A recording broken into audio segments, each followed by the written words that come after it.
इस खबर के सामने आने के बाद जोधपुर की बड़ी बड़ी कंपनियों में हलचल मच गई है। सभी कंपनियों के मालिक गायत्री देवी के ऊपर सवाल खड़े कर रहे हैं।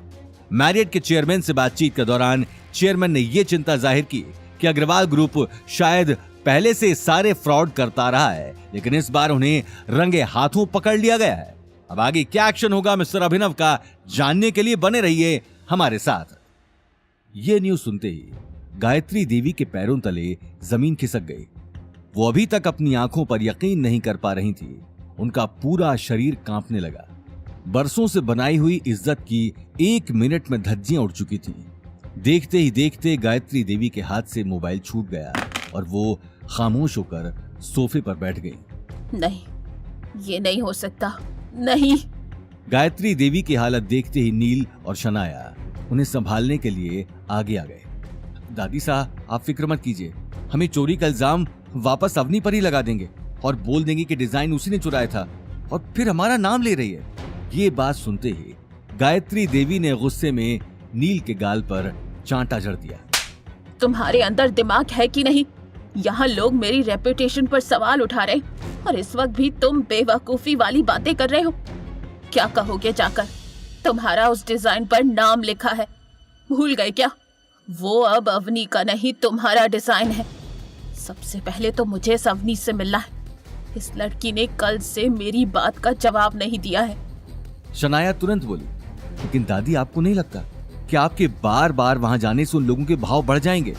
कभी कभी काम निकालने के लिए गधे को भी बाप बनाना पड़ता है, इसलिए वक्त आ गया है गधे को बाप बनाने का। ये कहते हुए गायत्री देवी शनाया और नील को लेकर अवनी के घर की तरफ निकल गई। घर का दरवाजा बंद देखते ही वो डोरबेल बजाने के लिए आगे बढ़ गई। दरवाजा खुलते ही उन्हें सामने गौतम खड़ा दिखा। आप लोग यहाँ क्या कर रहे हैं? सामने से हटो, मुझे अवनी से बात करनी है। अवनी इस वक्त किसी से मिलना नहीं चाहती है, बाद में आना। ये बात कहते हुए गौतम ने गायत्री देवी के मुंह पर दरवाजा बंद कर दिया। दरवाजा बंद होते ही गायत्री देवी गुस्से में अपने आसपास देखने लगी। शनाया गुस्से में बोली, दादी साहब, मैंने कहा था कि इस आदमी के बहुत पर निकल आए हैं। गायत्री देवी ने बिना कोई जवाब दिए जोर जोर से दरवाजा पीटना शुरू कर दिया। दरवाजे की जोरों की आवाज सुनते ही गीता दौड़ते हुए दरवाजा खोलने चली आई। गायत्री देवी को सामने देखते ही उसने तुरंत झूठी खातिरदारी शुरू कर दी। अरे मासा, आइए आइए। गायत्री देवी उसी वक्त गुस्से में नील और शनाया को लेकर अंदर आ गई। अपनी दादी सा के आने की खबर सुनते ही अवनी भी बिना वक्त गंवाए अपने कमरे से बाहर चली आई।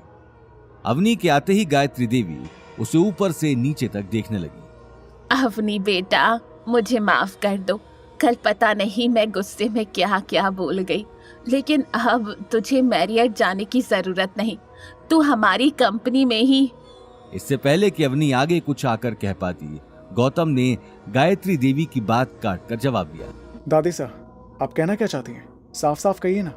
ऐसे गोल गोल बातें घुमाने से क्या मतलब? कल तक अवनी को कुछ हो जाए, उससे भी आपको मतलब नहीं था, और आज आप चिंता जाहिर कर रही हैं, इतना प्यार से बात कर रही हैं। नील गुस्से में बोला, तुझे दादी सास से बात करने की तमीज नहीं है क्या? जो मुंह में आ रहा है बोले जा रहा है। ये बात सुनते ही गौतम नील के पास चला गया और उसकी आंखों में आंखें डालकर देखने लगा। मुझे कभी बोलने की जरूरत नहीं पड़ती, लेकिन इन सारी मुसीबतों की जड़ तुम ही हो, और उसके बावजूद तुम्हारी आंखों में थोड़ी भी शर्म नहीं है। ये अग्रवाल ग्रुप नहीं है, ये हमारा घर है, इसलिए आगे कुछ भी बोलो तो पहले अच्छे से सोच लेना, कहीं तुम्हें अपनी बात पर पछताना ना पड़े। ये बात सुनते ही नील ने अपना हाथ कसा। वो गौतम को मारने के लिए तैयार था, लेकिन उसी वक्त गायत्री देवी ने उसे आंख के इशारे से रोक दिया। मुझे तुम्हारी इस बकवास का जवाब नहीं देना। नील अगले ही पल हॉल के कोने में जाकर खड़ा हो गया। उसी वक्त गायत्री देवी ने आगे आकर अवनी से कहा, अवनी, अब तुम ही मुझे बताओ, तुम इस मुसीबत की घड़ी में अपने परिवार की मदद करना चाहती हो या फिर इसी तरह अपनी जिद पर बने रहना है? अवनी बिना कुछ जवाब दिए खामोश खड़ी रही। गीता की भी इस वक्त आगे आकर बात करने की हिम्मत नहीं हो रही थी। तभी गौतम ने कहा, ठीक है, आप जो चाहती हैं वो हो जाएगा, लेकिन हमारी 3 शर्तें हैं। पहली, जो डिज़ाइन आप लोगों ने मिलकर चुराया है वो आप वापस अवनी को देंगे। दूसरा, नील ऑफिस में सब लोगों को सच बताएगा और सबके सामने अवनी से माफ़ी भी मांगेगा। और तीसरी, डिज़ाइन डायरेक्टर की पोस्ट भी अवनी को ही मिलनी चाहिए। आगे की कहानी जानने के लिए देखिए अगला एपिसोड सिर्फ पॉकेट एफएम के यूट्यूब चैनल पर और रॉयल वारिस के सारे एपिसोड्स को सुनने के लिए डिस्क्रिप्शन में दी लिंक से डाउनलोड करें पॉकेट एफएम ऐप।